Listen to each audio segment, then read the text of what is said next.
Previously on Quest Friends Hereafter. As part of Sparky's Investigates descriptor, Hallie gets to choose a mystery to solve. Protect the Rutabaga, or the world ends.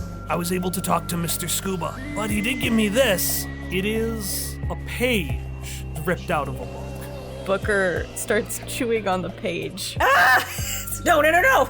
Booker, I don't think you should eat this right now. We need to... Recoup! We need to research it first. To analyze it, Quique would do the exact sequence of events that Basil of Baker Street does when looking at that one paper. And then you get a text that just has a very, very different tone to it. This is Overseer Cole. Tell me everything you know.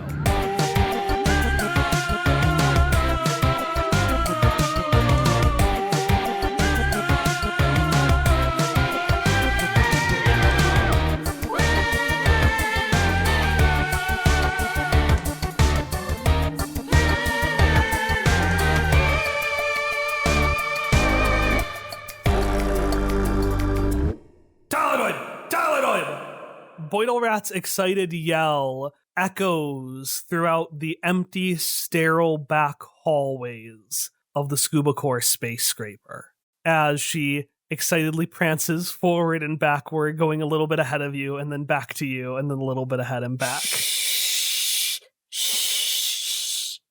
Taladyne. She nuzzles. Unlike Oset Scuba's office, which was... maximalist is the friendly term someone would call it. Cluttered as fuck is what most people would call it. Marie Kondo would not find it a soothing place to be. Does not spark joy. Does not spark joy. These back hallways don't either, because they don't have anything that sparks joy. It's completely empty, barren wall, just a little bit of humming residual light. Like a not very good fluorescent lighting going throughout the walls, like a gamer computer, essentially. God. Yeah. But besides that is completely empty, pure sheer metal. Probably because Oset thought it looked cool. It feels cold. And you keep walking, and eventually you see a light at the end of the tunnel, and you can hear some muffling as Eddie, Ronda, and some third person, again, another key clone, just start talking to each other. I don't know, I think that's a bit harsh, don't you think, Eddie? My dear Ronda, you have a heart of gold. Unfortunately, the people in this crowd have no regard for gold. They are elite snobs who do not give anything to others. Our benefactor, however, oh, well, they are most generous indeed. I guess they are pretty nice. I mean, like, that's how we met, right? Yeah, I think it was my birthday, wasn't it? Yes, Rhonda. Although, every day with you feels like a birthday. And, yeah, they're just talking as you all walk up to the room. I described this room previously, but to re-summarize it, it is a sterile room with white walls. One of the walls had a glass window on it, which has since been blocked by a metal barrier that Oset had automatically go down when intruders were detected. Inside of the room, a collection of rare and powerful Necromon are kept not in cards, but instead in glass boxes, each of which has a blue light surrounding it, like the light of a Necromon arena. The room itself is also illuminated by this light, a wide blue light that surrounds the entire room. And you can actually see as you come in, a thin blue aura surrounds Irene's Necromon and Babcha Anya's book, similar to how it would when you would go into a Necromon arena. A little curl of paper pokes up from the book. Oh. Hilda's going to give the spine a long scratch and then burst out, balloon sword raised, and shout, "Prepare yourselves! You have exactly 10 seconds to explain what you're doing here before this entire room starts to flood with pie cream." Ah, what was that? Oh, hi!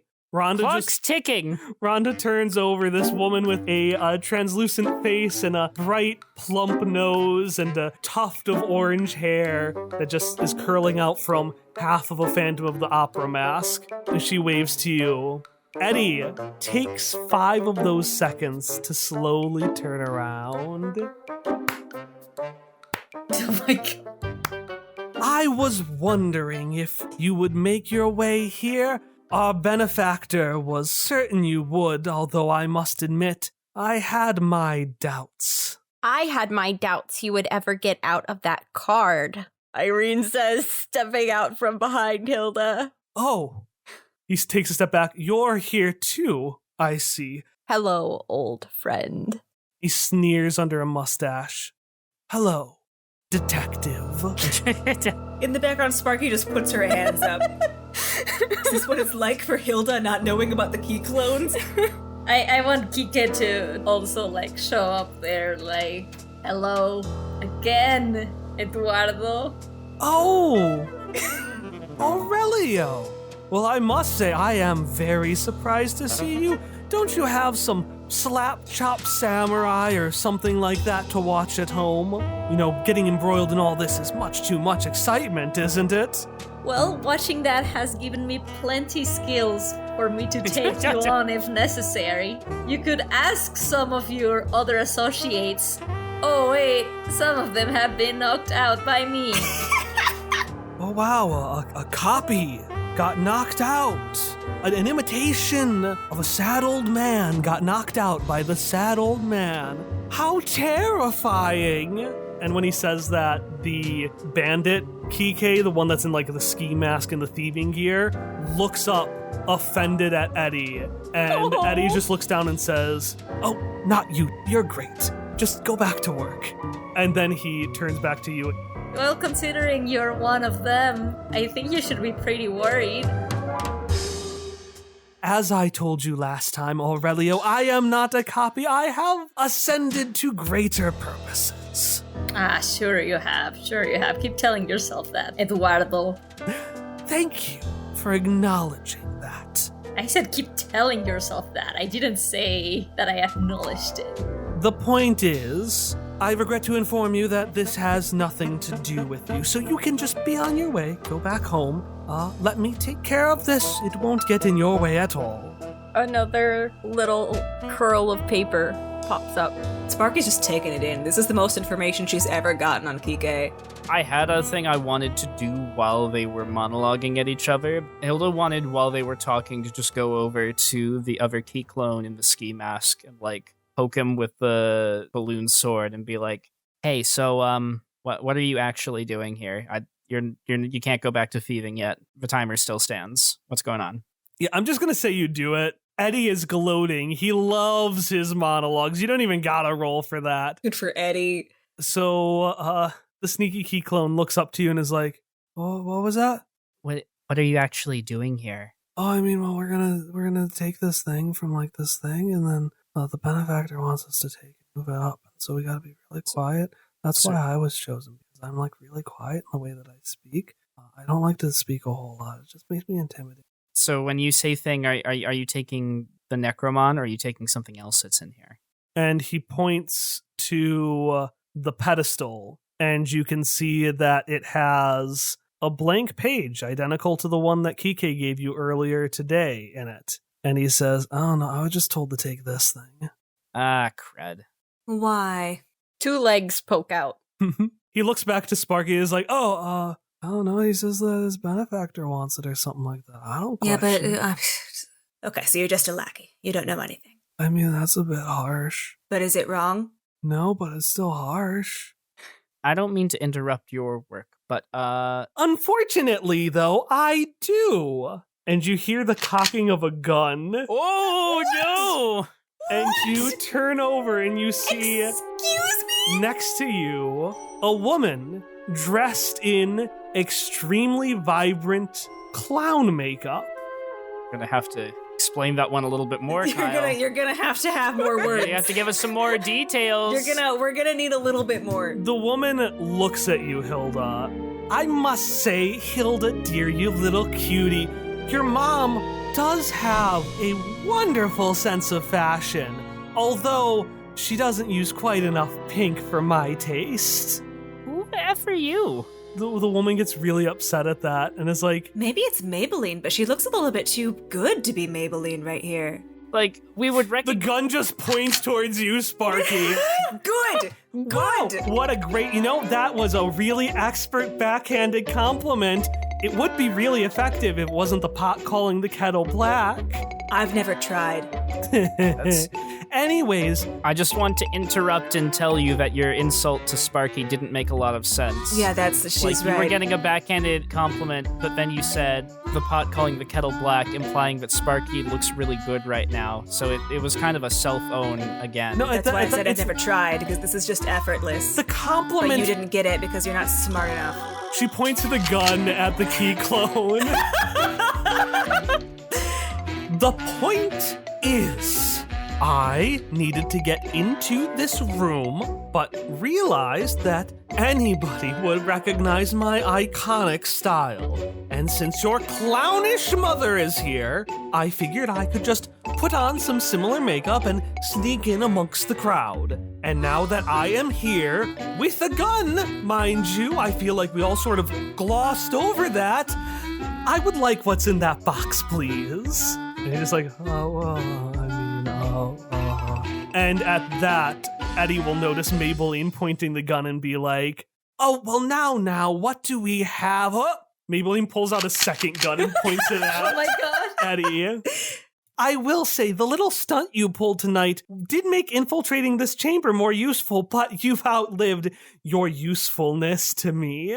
Are you going to shoot someone who's already dead? Just curious. Well, just because something doesn't kill you doesn't mean it can't hurt. I do want to hear more of what she has to say. However, what I'd like to do more is use designated driver to call my van. Beep, beep, motherfucker! That's the bad swear. Yippee-ka-beep. Here it comes! Describe designated driver. Describe the skill or what I'm doing? Yeah, describe the move. All right, the move. You have a reliable means of transportation that is able to carry you and the other PCs, e.g. a car, bus pass, soul-bonded dragon, etc. Spend 1 AP to have this means of transportation appear in a critical moment, and if you are in the middle of a confrontation that involves a chase, fill your confrontation clock by 1. I have exactly 1 AP. Give me 1 quick second. I gotta read what I wrote here.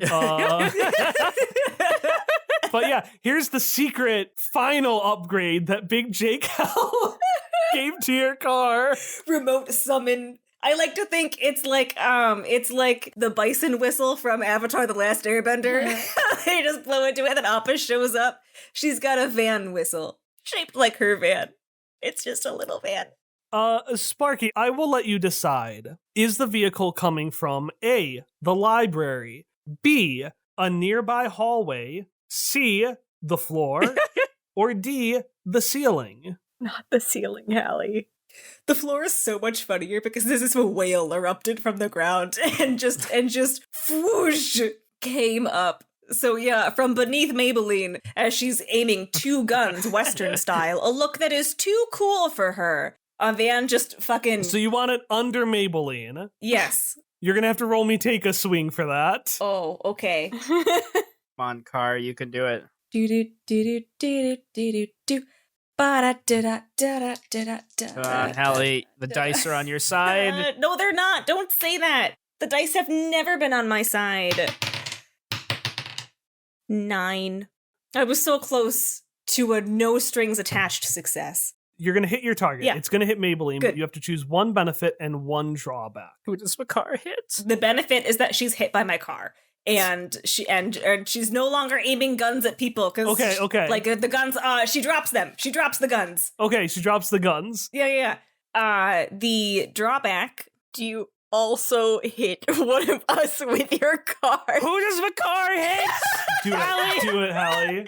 Not in this party. I can't do that. Who does I won't have it hit a party member. Oh, okay. Yeah, then hit someone else. That's fine. As long as it's not a party Hit member. someone or something you didn't intend to. Okay. So you said you have a whistle, right? Yeah, like a bison whistle, but for a van. So you just whistle without saying anything? Yeah, I just pull out a fucking whistle that JKL gave me at some point in the past that Sparky has told no one about, and I blow on it. Beep, beep. It flies in from however high up we are. We're in space! We're in the upper atmosphere. That's right.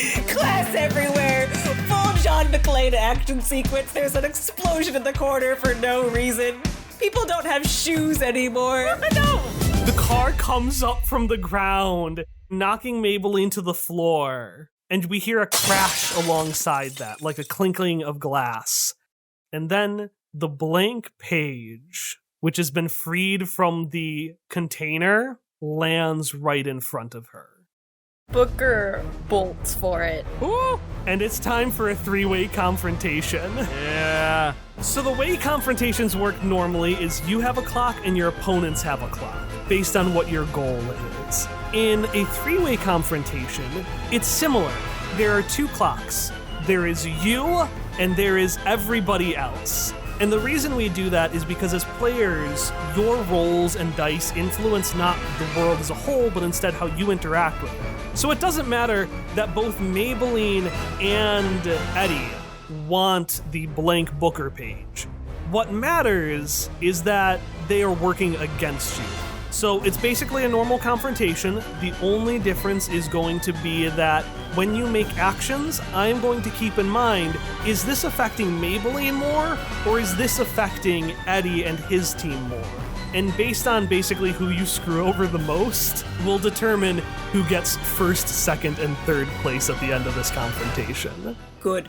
So, Eddie wants the blank page, and Maybelline wants the blank page. Booker also wants the blank page, but you as a team have to decide what is your want out of this confrontation. I guess. I think we want the blank page. Yeah, because like obviously I want whatever Maybelline wants so that she doesn't have it, and that's the blank page apparently. All right. So to set the scene, with a loud roar, the White Eyes Blue Dragon gets all the other creatures in their containers riled up.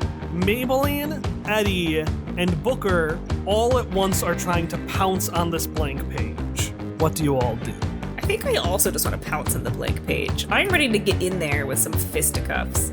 What's up, party people? That's my battle cry. Can I cause Maybelline to slip on a banana peel?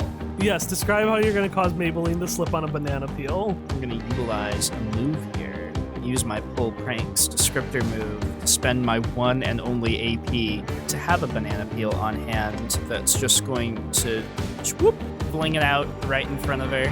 Roll, take action, or sneak. Oh, also, everyone's clock is 4. I figured we'd just do a conventional. I've never rolled so poorly in my life. It's not a triple snake eyes, but I guess with the bonus it will at least be a 7. But I rolled a 1, a 2, and a 3. Jesus! Oh my god. Alright, yeah, describe how you throw this banana peel, and it kinda works. It's just a soggy banana. There's no technique to it, it's just there's no room to do the magic here. And Tilda is thinking on her feet because she was currently bouncing between pulling a page out from behind Maybelline's ear and like trying to John McClane a different balloon sword attached to her back. Just yoinks it out right in front of her. You actually successfully trip her, but she slips over and she trips over Booker, who flips onto his back. No, my baby! Giving Eddie time to grab the page and go, heh, best Quique. Yeah, so he's got the page and he's gonna start running, while Booker just on his back lets out an angry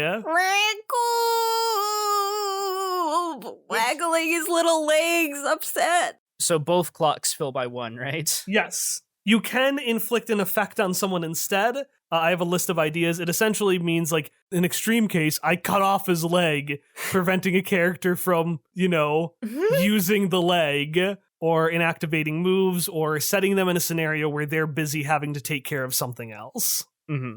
I think I will go for clock filling. I'm going to go for that as well. So each clock is filled by 1. Booker, who has been rejuvenated by the light, is on his back, and you can actually see that the blue light is coming around him even more so, and he's starting to get some of those special pages that he gets when he's in his ultra form in an arena, which would normally be really cool. The one thing to defeat an Ultra Necromon being flipped on their back. Currently, he's just still wailing and kicking his little legs because he's so mad. Eddie, meanwhile, is going to run away like, ha ha ha! Screw all of you! Let's go, Ronda! All right, well, I mean, like, okay, yeah, let's get going. Should we bring the... forget him! He's as much scum as the other Quiques. I was just saying otherwise to make him feel nice. No. Oh, no! And Ronda and Eddie start running to the hallway. We'll say they're running to the hallway to escape. Popia wants to go comfort the other abandoned skeleton. That's their thing now. You succeed. You've made another friend. Yay! Okay, as Sparky, however, I would like to just chase down Eddie and Smackbook Pro him in the face. I rolled to take a swing. Woohoo! And that is with advantage because of Smackbook Pro. Smackbook Pro, and advantage is an extra die, right? Yeah, and then you take the top 2. Okay.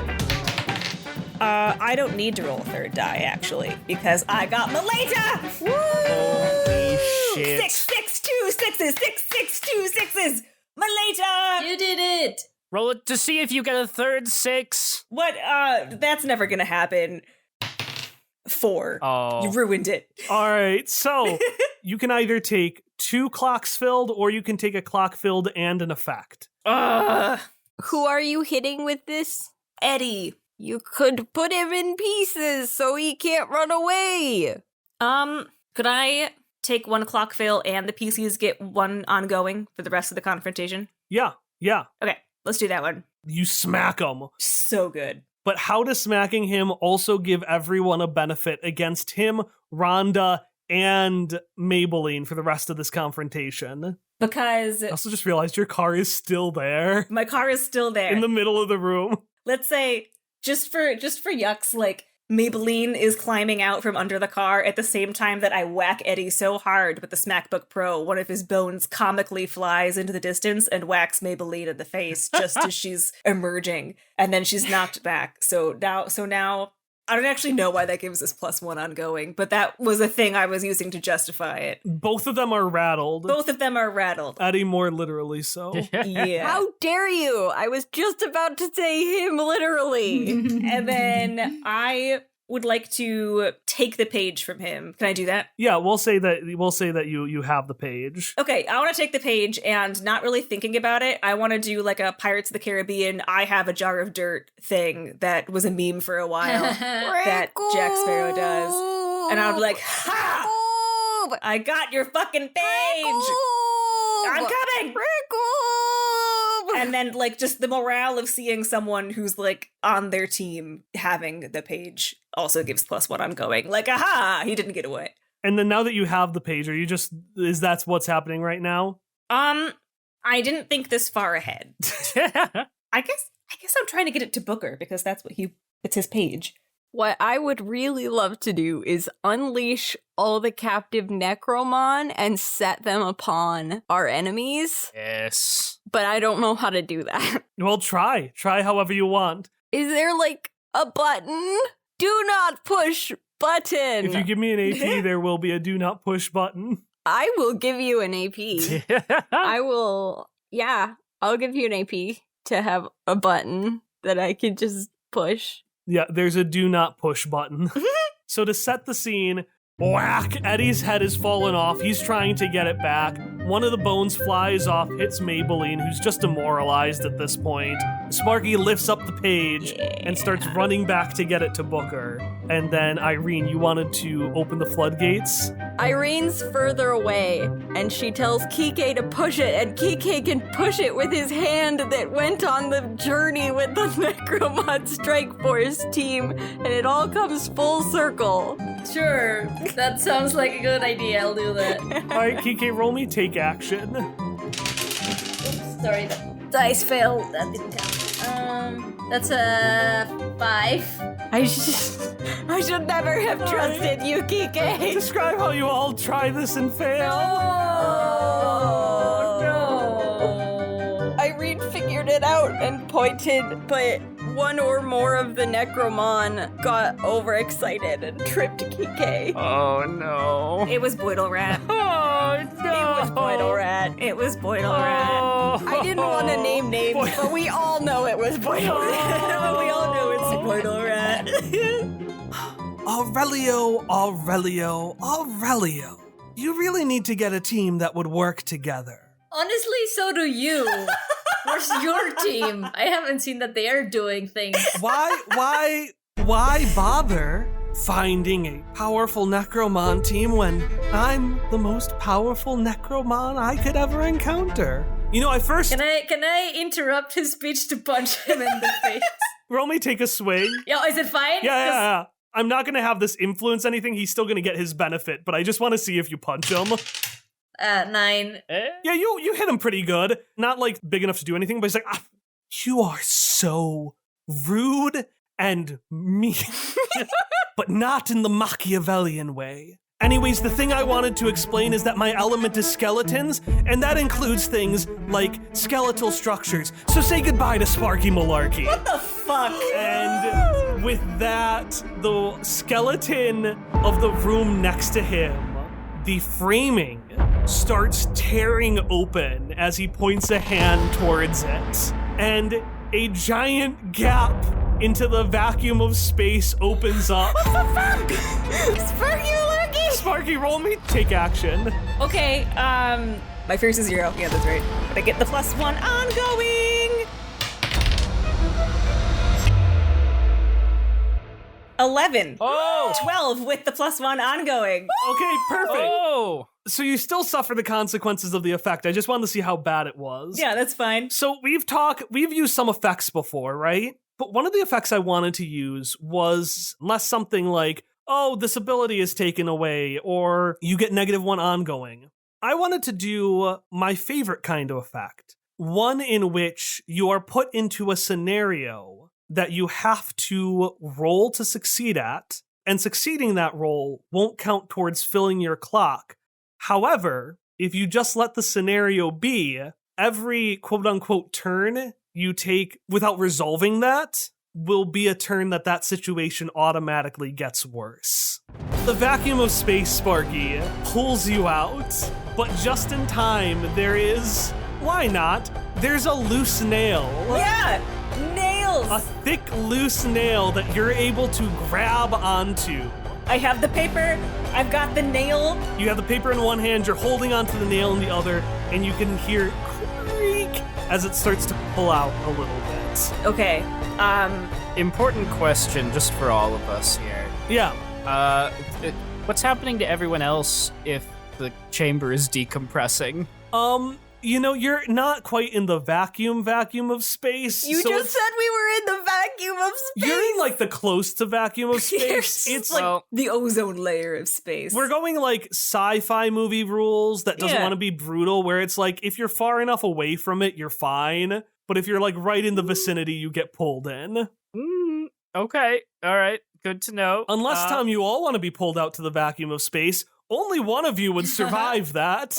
It's me, because I'm already dead. Actually, when Sparky goes out, Eddie will just, very tired, turn to you, Quique, and say, I know we have our differences, Aurelio, but you're welcome.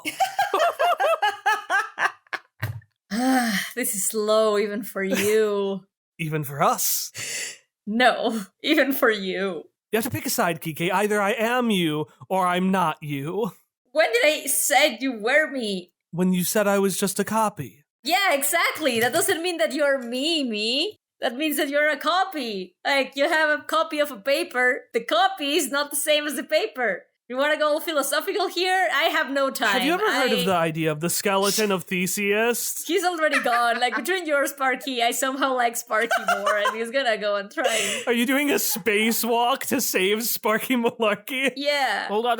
Unless, I think Tom was saying something. Yeah, I had a plan along those lines. Yeah. I don't want to interrupt anyone else's plans, but Hilda was gonna, like, look at Booker, do, like, a nod. Is he off his back yet? Hilda was gonna grab Booker under her arm, get in Sparky's car and drive the car out into space to get Sparky. Drive the car into space. I want it to be a combination of Quique doing the spacewalk and the car doing the cars. I'm gonna count one of these as towards saving Sparky, and one of these is towards making things better, because I don't think there's really a way to say this is a combo attack, but I want both to happen. So Quique, you're gonna roll Keep Your Cool, because you're, trying to do a spacewalk, and Hilda, you're gonna roll Touch the Other Side, because I'm pretty sure you don't know how to drive a car. What? So touch the other side. What do we roll with that? That's books. Is Keep Your Cool plus Leak? Plus Slick, yes. 12. It's dirty 12, but it's 12. Jesus. All right. I rolled a natural 12. Oh! So we're going to start with Quique, because it sounds like the plan more directly involves saving Sparky's, where Hilda's was more akin to vehicular manslaughter. Wow, fucking rude. So, yeah, Sparky, the nail is pulling more and more, and you're starting to lose your breath. And Quique, you see this, and how do you save Sparky Malarkey? He's just very reluctantly going to grab her hand, I guess. Just grab her by the collar, the rudest way. Yeah, I like that. Grab her by the collar and like She chokes even more. no, but not like that. But in cartoons where there's somebody sitting down and you're grabbing them. Basically the same vibes as pulling someone by their ear. Yeah. Please, there's no air left to choke. Yeah, exactly. That was my thought. Sparky's not getting any breath anyway. And she's gonna slowly do it. Just really reluctant. As she's being pulled in. It's the second time that I saved your life, Sparky. I hope you remember that and repay it someday. What do you mean the second time? There are 2 times? There was one time when you were in this weird, creepy lake thing, and I had to drag you out of it. I got the Rutabaga link. Yeah, you were talking exactly. Yeah, you were talking about that instead of being useful, and I dragged you out of it. So really, you should repay me about this someday, but that's not important now. I guess I'm glad you are not overpopulating the necropolis today. And just walks away. Sparky is confused. She's shaken for multiple reasons, such as losing oxygen, and also Quique saved her twice, apparently. I'm disappointed, Aurelio. Sticking your neck out for her? I mean, you would do it for me, though, right, Eddie? Of course, dear Ronda, but you are an actually enjoyable person. Listen, honestly, I did it to spend less time with your whatever talk this is. So if it's between he starts hearing... doing the blabbing hand. Yeah, that's you. That's how you sound like. Exactly like that, and he's gonna do the hand thing. And Hilda, what do you do? So the plan here was drive car out into space, pull Sparky into the car, and then since this car got all the way up here, surely that means it can get back. Yeah. We re-enter the atmosphere in the Sparky's car. Check out. Ride it down to the planet. Made the van space-proof, so now we can just zoom off into space playing Hooked on a Feeling. It's a reliable mode of transportation, it says it in the move. That's what it is. This is just like how in Be Cool Scooby-Doo, Fred has outfitted the Mystery Machine to be like a submarine and a helicopter. And I did get a nat 12 with this roll as well. So, we're gonna say, is it alright if Irene's in the car? I was considering pulling the entire party in and just having us drive out into space. I mean, I could just be chilling with Maybelline and her guns. It's fine. Yeah, Quique and Sparky, you see as Sparky's van just drives up next to you, and the door dramatically opens up. And Hilda, I'll let you take the seat if you want to do anything. Hilda doesn't say anything because it's space, but just, pulls both Quique and Sparky into the van. Whee! Quique's gonna do the way that like Steve Harrington reacts when he sees Dustin driving the car. Like, what?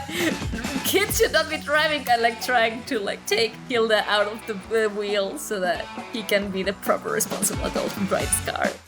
What did we decide versus Irene in or out of the van? Well, Irene is busy, so I figured we'd put you all in the van so that you can drive out. okay. Great. I think it'd be really funny if it was like a drive-by and they just grabbed Irene by the back of her shirt, also in a cartoonish manner, and whipped her into the van and then slammed the door shut before we just like Pull up.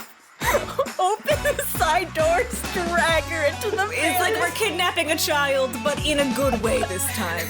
And We're gonna drive out to the vacuum space, baby. We're gonna fill our clock by running away. We're gonna drive Into the solar system we go! We're re-entry. We're going back down to the planet the hard way. And after you all leave, it's silent for a moment in Osetsuba's collection before Ronda eventually breaks the silence with, "Wow, so how's everybody doing?" And then you hear a little and all of the glass barriers protecting Osetsuba's collection go down because Emily privately paid me 1 AP to press the button outside of combat. Hell yeah! Nice.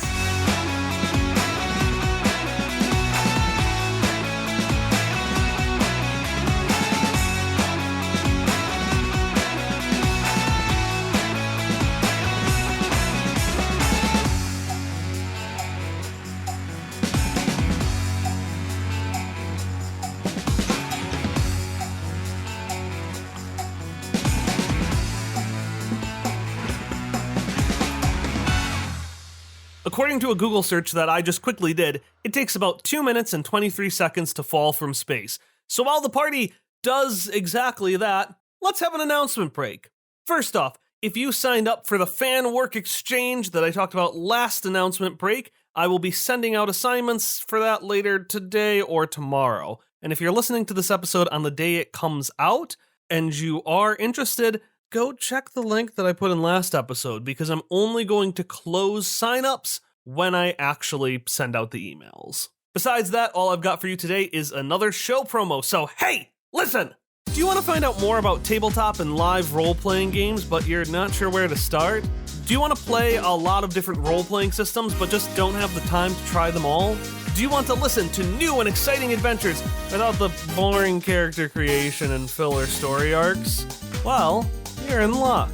If any of those things sound interesting to you, you can check out What Am I Rolling, which is a twice-monthly RPG one-shot podcast wherever you listen to podcasts. That's What Am I Rolling with a question mark.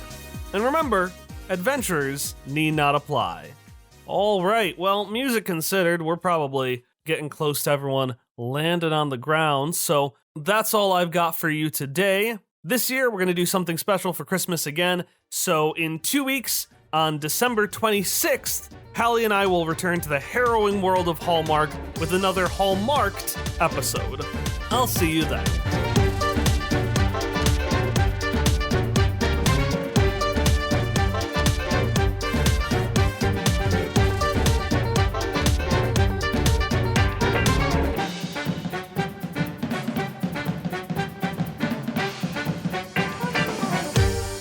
Cut away and we see the car. We don't even see how it gets to the ground. We just see all of the Rons and the Undertakers in front of the Scuba Core space scraper. A lot of them are starting to raid it because we'll say the crowd went and like took out some of the key clones on the lower floors. And we don't see how the van got down. We just cut to the ground and we see it round the corner in front of the space scraper. I did not expect it to be intact after this. Thanks, Jake Hell. So what you're saying is that Big Jake Hell made sure it didn't Big Jake fell.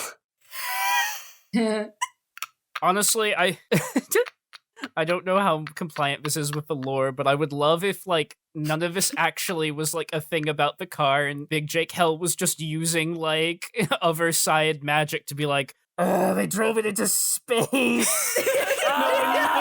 When you fall down into orbit, you know how like it flames up? Yeah, because you're going super fast. Yeah, that's not actually the physics effect. That flame is Big Jake Hell trying to redirect the car. What a good guy. I put my life's work into this van. You can't destroy it by driving it into space. Honestly, seems like a better boyfriend than certain people whose names begin with L and end with Ukas Bang. I do not hear this. All right, so you're all in a car in front of the space scraper. I should write Jake Kell a better thank you note. I think I need to go sit down now with a blanket. I think I am beginning to feel the early onset of shock. Oh no. Oh, you are only in the early part of it? I was under the impression we were further in. I mean, yeah, probably. My brain just missed the memo. Quique will sit next to them and hug them. Oh. While Quique is sharing the tender moment with the children, we're on the ground and the Undertakers are outside, yeah? Yeah. I want to stumble out my van. Like, the intention is to, like, kick the van door open, somebody once told me style, and be like, go fix it. But, you know, a lot has happened, so it's more like a stumble out, and she has to, like, grab onto the door to steady herself, and she's like, crimes! I got you. You got here. We did it. All right, we're going to flash forward quickly, if that's all right. Bite has basically immediately, once Sparky said things, surrounded the vans. A lot of Undertakers, which again are the guys in like the Aloha shirts with the sunglasses and the khaki pants. You occasionally catch a glimpse of an Overseer. Overseers look more like stereotypical men in black. They're much more unsettling figures with black trilby hats, round sunglasses, and long trench coats. Quique, you might do you ever check the phone that you were using to contact with the Rons? Yeah, I mean, I want to say, I don't know if I made the joke back on that one session when it's like, tell me if they're smiling, but if they're all skeletons, I guess he would have just told. You said that immediately, and Overseer Cold said, you know what I mean. Okay. Do you make that again, though? Do you get another message from Overseer Cold saying, so were any of them laughing, and you say again? Yeah, I say it again. Yes. I hope Officer Cold hates us. So Bite was there, Undertaker's there, the, dire fighters were there as well, emergency services, essentially. They look like old firefighters. I saw this image the other day, old firefighters, like, their, helmet is like this big black mask. Essentially, if you took a firefighter's helmet, made it black, and then put it down over their entire head. Like a welder or a beekeeper. Yeah, and with big bulky suits of armor. They look terrifying. Very sweet, though. And we're doing the thing that, you have at the end of a stereotypical action movie where you're sitting in the back of the ambulance with, like, the cup of hot cocoa and the blanket. The shock blanket, yeah. Yeah, a shock blanket. Irene keeps pushing the blanket off of her. Hilda's cuddling Booker. And also holding 2 pages. Well, Wait, Sparky still has one. if Booker's seeing them, he's going to be wildly obsessed with them and, like, being a total menace. Yeah, no sense delaying the inevitable. Hilda will give him the first page at least. Okay. You're sitting there. Let's say everyone's given you space. They said, all right, we're going to have a couple of folks talk to you, but for now, we'll leave you alone. So it's just the 4 of you, the 4 PCs, and Booker snatches the page up immediately. And he noms it like any other page. And the page disappears. But after a moment, you notice that one of the ripped spaces where a page should be starts weaving itself back together again, slowly, bit by bit, reassembling itself. And as it does, Booker's eye flame ignites, and you see an image. It's a hard-to-see image, because it's an image inside of flames, but it's unmistakably an image of a man. He looks young, but with how death works, that says nothing about his age. The only thing you notice about him is his curious temperament and his inquisitive cat-like eyes. And then through the flames, you hear the echoes of this man speak. How curious. So you're saying you catalog things, information, things that happen? Record. You're remarkable, friend. Did you know that? And you are my saving grace. Well, so I told you already, I believe, that woman, at least I think she was a woman, unless, there are humanoid necromon or something like that. She told me the most curious things. Interesting. He kind of looks and smiles. Would you like to come along with me? It's been a while since I traveled without a companion. Wonderful. We're gonna do great things, friend. We're gonna find out all the mysteries of this world. And the man turns over, and with a spark of the flame in Booker's eye, you can see a third eye emerge on his forehead. And he says, I can taste the intrigue already. And the flame goes back in, and Booker looks like his normal flame eye, but he's perked up a little bit. I've sent you a list of advancements, Tom. Booker now gains one of those permanently. Oh. He wiggles his little butt. Also, I assume this is also something only Booker experienced, right? Like nobody else saw that or heard that? All of you saw the image in the flame. Basically, Booker's eye flame ignited and showed you this image as if Booker was showing a recording. He's a little projector mon. Yeah. I mean, I am like 99% certain of You're right, of Ari. who that is. So like, Quique would definitely be like have a double take and then just be like, Teo? Do I recognize that? Does that sound familiar to me at all? It sounds nice. You don't remember the details. You only really remember the conversation that was seen, but that name makes you happy. Very cool. I have suddenly a lot more questions and interest about this book of yours, kid. What? Who's Teo? Mateo. He I guess he still is my partner. He's a really good friend, but I haven't seen him in a long time, so I thought it's strange to see him in this eye stock of your book now. He's like approaching and like, trying to. Booker, he doesn't have a neck, but the motion that he does is like if he was pulling his head back into his neck a little bit, like you are getting very close to me, Sir Skeleton. Oh, right. Yeah, I'm sorry. I'm becoming too much like Sparky. I am so sorry about that. I understand the personal space situation here. Caught up by the intrigue. Just 1 second, Sparky. If you hear or if you see him on your eye stalk again, would you? Booker walks in a circle and then lays down, not paying attention anymore. Well, I guess I'll just write him a letter next time and ask him what's up with that. It just takes forever to reach over there. Write a letter to whom? God, why are you still here? This is not Eddie. Oh. Flick, click, flick, click. You look up to the voice that spoke to you, and the first thing you see is a lighter opening and closing. But when you see the rest of it, you see a man. The man. On the surface, not much about this figure sticks out. He's a tall man wearing business casual clothing. Khakis, dress shoes, a simple collared shirt with the top 2 buttons undone, and one hand loosely resting in his pocket, while the other idly plays with a lighter, adding a slightly singed smell to the otherwise overpowering scent of bottom shelf cologne.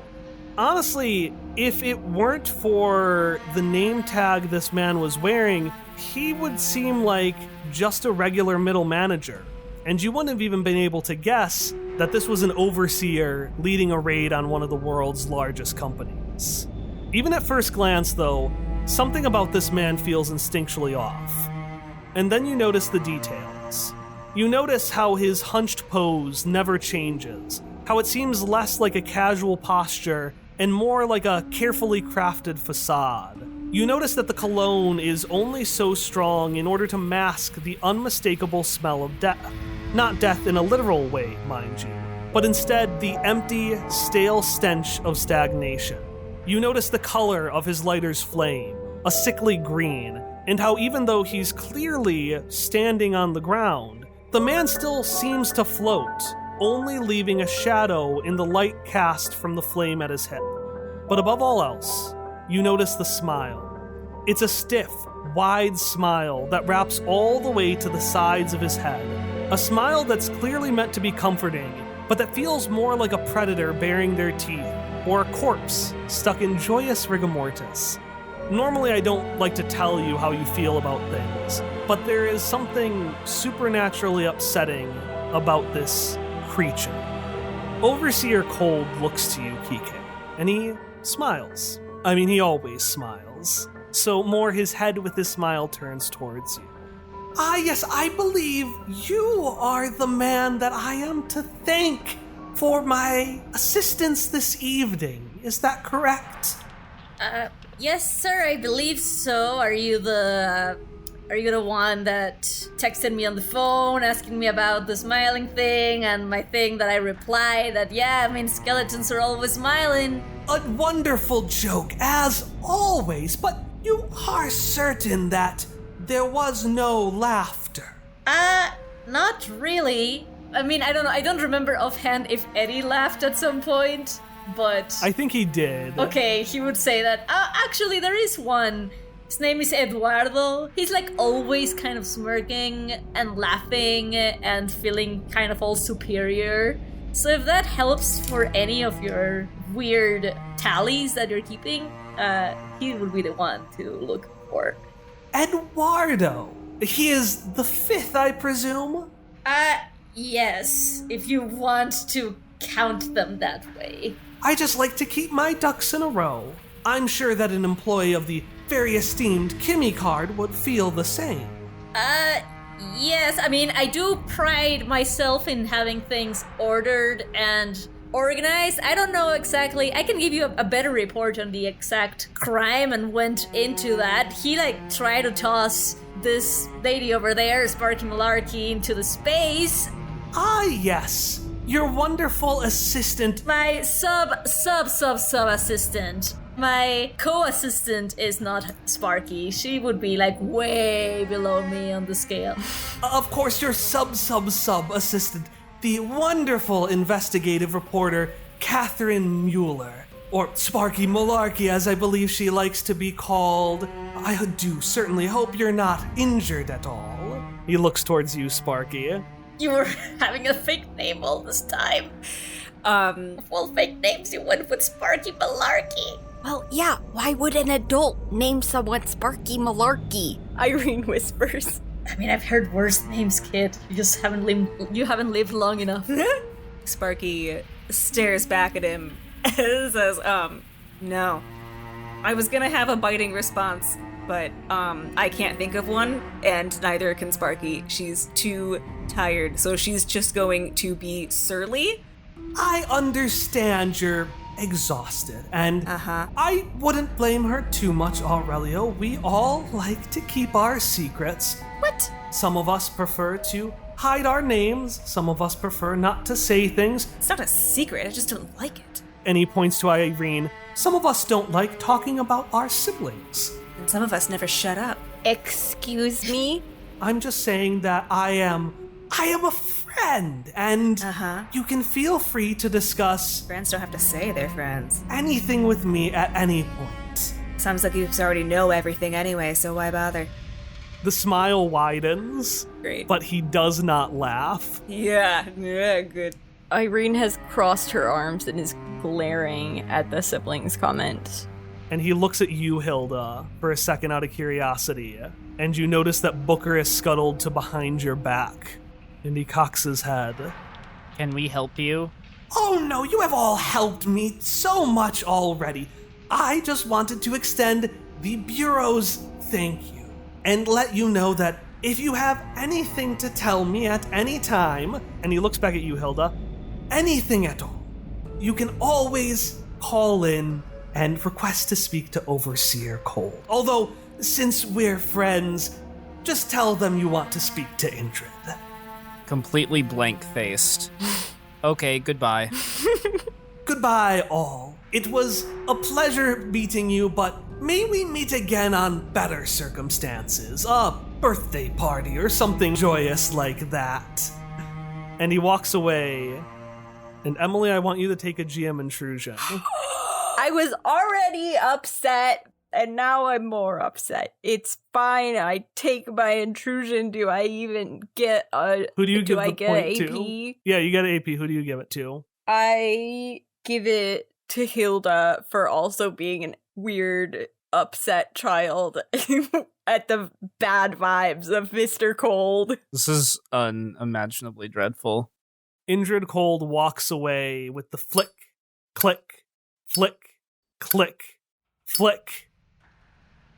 And for a moment he stands there, illuminated by the small light of the pocket lighter, which, despite being so small, seems to extend a shadow from him out that almost covers all of you. And he waits for a moment, then flicks it down and turns back and says, "Actually, Miss Hawthorne, I did have something I needed to talk to you about, if you would just join me for a moment."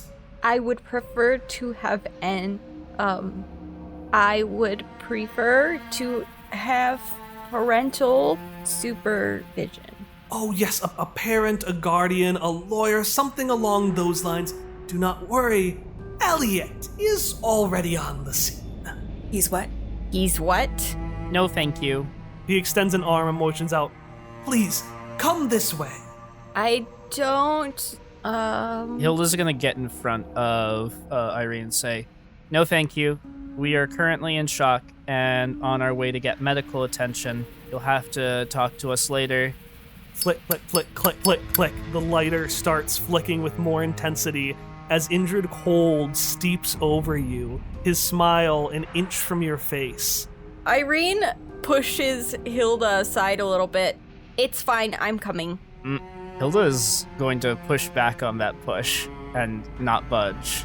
Such gumption. It was not a request, though. Is Irene under arrest? We cannot discuss the details at the time. I don't see Elliot here right now. This all seems very suspicious. So I'm going to have to say, no thanks. The lighter flicks, and all the overseers have sunglasses on. All the undertakers and overseers. Overseer Cold doesn't. It almost looks like a flame emerges from his two green eyes. And Hilda, I want you to roll take action with disadvantage. I want to do an opposing roll. Against who? Against Hilda. Oh no! Okay. I don't want Hilda getting in trouble. Can I spend an AP to help Hilda somehow?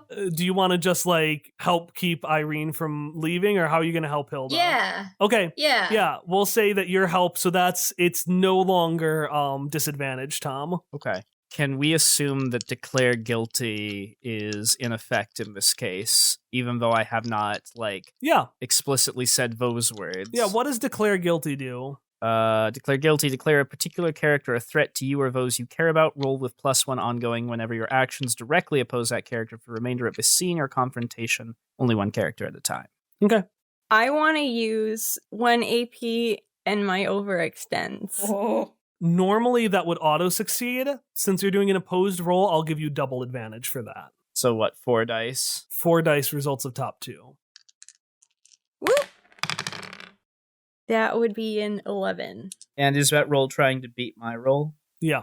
That will be difficult since I rolled a 12. Oh!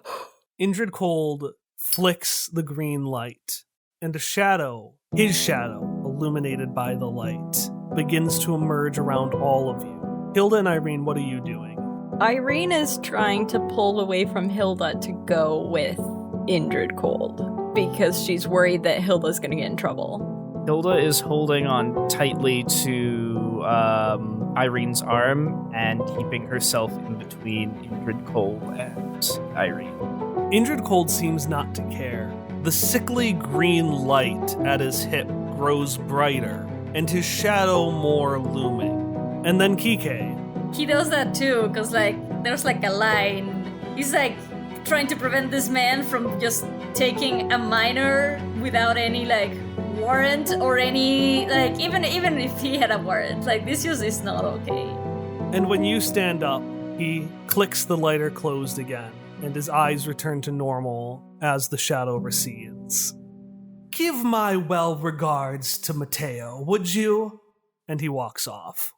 He doesn't like that. This man, he just doesn't like that. Mateo has anything to do with it. The next letter he writes to Mateo is going to have a lot of questions. All right. From that point on, you're pretty much left on your own. The Rons try to flex and show how cool they are, but they do that to everybody. Elliot is there. Can I, in the background of that scene with Indrid Cold, I wanted to have texted Elliot with just, what the fuck? because even though Sparky spends her whole life avoiding these people, they all have each other's contact info because we have referenced group chats before. You just get back. If anything happens to it, I'm not buying you a new van. If anything happens to Irene, you're not getting a new sister. That's my reply. Yes. You are left on red. Oh. No. That means I win. But yeah, so you all meet up and head out. Hilda, you meet up with Alina. Yulia arrives as well. Elliot is there, but something you weren't told, Irene, is that Earl is there as well. It's hard to tell who's more confused by the situation. Elliot, who is perplexed because you were supposed to be here with Overseer Cold, or Earl, who is always confused. Quique, I would say that actually, because it hit the news, Ariel wanted to just come to check up you on their own, but Yunuin was really, really worried and would not let Ariel leave home without her. Aww. So they check up with you, and Sparky, you go home alone. Yeah, that's fine. That's fine. Wait, where's Lucas? Actually, you know what? I don't think Sparky's in the mood to go find Lucas. I mean, she wants to know he's okay, but... We can play out any of those if you want. Otherwise, I was just going to ask, is there anything you all do when you go home? Oh yeah, I have all my files. Instead of going to bed, I just start reading all of them. It sounds like the plans have changed, but before they seemed to be changing, I was going to ask my father if I should turn myself in. Oh no. What? Turn yourself in for like to a doctor? I could take you to a doctor. No, to the law enforcement. And he looks to Elliot, who just nods to him, and Earl says, "Let's just go home, kiddo." And he kind of shelters you and takes you back into the car. Wait, what did the nod mean? Nod to take me home or nod for me to turn myself in? I mean, it's Elliot, so what do you think? Booker's sleeping on Hilda. He's really cuddly today. Hilda will cuddle with Booker and go home and cry with her moms. Aww. Quique's just gonna start... I mean, he has a letter already drafted, but he's gonna, like, scrap that and throw that out and then start again to write a letter to Mateo, starting first, like, what? And then, like, why? And then how? And a lot of, like, crossing over and then, like, starting again. And as Quique finishes the letter and puts it in the envelope, we just hear these ghostly, deathly bells from outside. And noticing that, you quickly wrap it up and walk to the door. Quique hands it in, if possible, like just saying, like, I know you probably can't do much about that, but if there's any way to make it arrive faster than usual, thanks, buddy. And Sparky, you get back home and you start flitting through the papers, right? Mm-hmm. With reckless abandon, I use my broken coffee maker to make coffee. It broke in the Great Space Escape, but that's fine. And if I understand correctly, this completes your investigation tracker. It does! I had 6, and now I have 7 if you give me a point. So you get a big plot revelation. I sure do! Sparky, you're sorting through the papers, and a lot of it is the stuff you already saw. In addition to the second blank Booker page, which you never actually gave to Hilda, despite the substantial effort it took to retrieve. Scuba Corps, ever since coming into town, grabs all the Rutabagas. They're bought by Sammy Esther, who buys them from Out of Time. You gain a little more insight into why they buy the Rutabagas, which, instead of being some grand conspiracy, seems to simply be that Oset really likes them. Like, there's a lot of Scuba family Rutabaga recipes, but concerning Out of Time's Rutabagas in particular, You specifically learn that Sammy Esther is the one who buys it, picks it up, and gives it to Oset Scuba. He delivers it by hand, and Oset, through records and chat logs, seems very agitated when anyone else tries to. Like, he slapped it out of Maybelline's hand when she tried once. Further enforcing what Lucas said, that there seems to be a lot of trust between the two of these. Okay. But one of the things you see is, you see Oset being like, he's asking for a Rutabaga, essentially, in one of these things. And he says, someone please get Mr. Esther, crossed out. Sammy, crossed out. Sam? Question mark, crossed out. My number 2, crossed out. My partner, crossed out. And finally, the only thing he could land on was the Rutabaga boy. And suddenly you remember your vision from the beginning of this campaign. Yeah. The one that ended with the message, protect the Rutabaga or the world ends. And that part, protect the Rutabaga or the world ends, that's the part you've remembered. But then all of the other images start flashing through your mind with this new context. You remember the vision of a tower stretching into the sky, far, far higher than any other skyscraper. The vision of fierce Necromon battles, and one of the figures you can now see is a giant dragon with piercing white eyes. But the most notable feature you remember is a patchwork sewn together hand and a string of yarn hair. And you realize that the message, protect the Rutabaga or the world ends, is not talking about protecting the out-of-time Rutabagas. You realize that in order to stop the world from ending, you need to save Sammy Esther. Oh, cripes.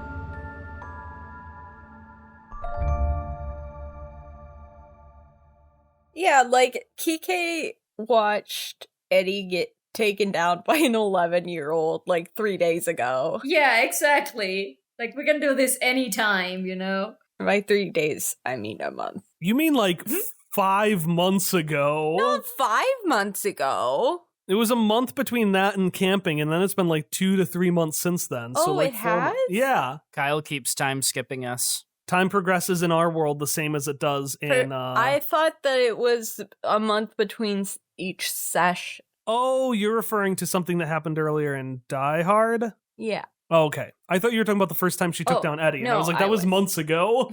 We've been months in this heist. Time moves so quickly in the Scuba Core space scraper. It's been 10 years! Has anybody seen the Mr. Bones video? What? No. What?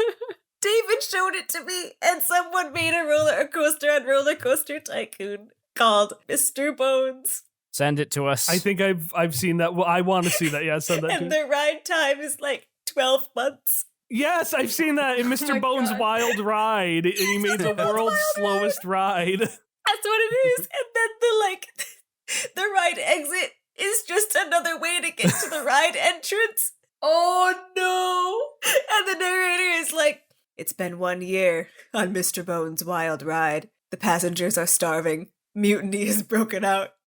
And that's what I thought of just now. Here we found the episode Mr. Scuba's Wild Ride. The van was itself a John McClane. It like... Didn't expect John McFlan, did ya? Here comes John McFlan. That's his name now. That's my car's name. Hannelore had the Red Mary. Sparky has John McFlan. McClan. McVan. John McPlane. McPlane. McVehicle. And I blow on it. Maybelline puts her hand with one of the guns up to her ear and says, Well, it's silent to other people. It's like a bison whistle, Kyle. Maybe Keep she's up. part car. Maybe she's part car. She's part car. She's a cyborg. Didn't Hilda drive the van in one episode? I drove in a semi-canonical precursor to the campaign. Oh my god. In which I tried to park Sparky's car. That's right. That was in a parking lot, and she also scraped multiple cars. Okay, I well- failed very badly and made things a lot worse. And with a roar, the White Eyes Blue Dragon and all the other Necromons surround Eddie, Rhonda, Maybelline, and the second key clone. And Rhonda just goes, oh dear. I would have taken the key clone too. That Okay. he was just a little. I was gonna joke that you'd have to tear Pokio away from the sad skeleton, but it would be really funny if she just came along. We just cut and he's in there. Yeah. We cut away and we see the car. We don't even see how it gets to the ground. We just know it did. And yeah, all of you and the quiet key clone are in the car.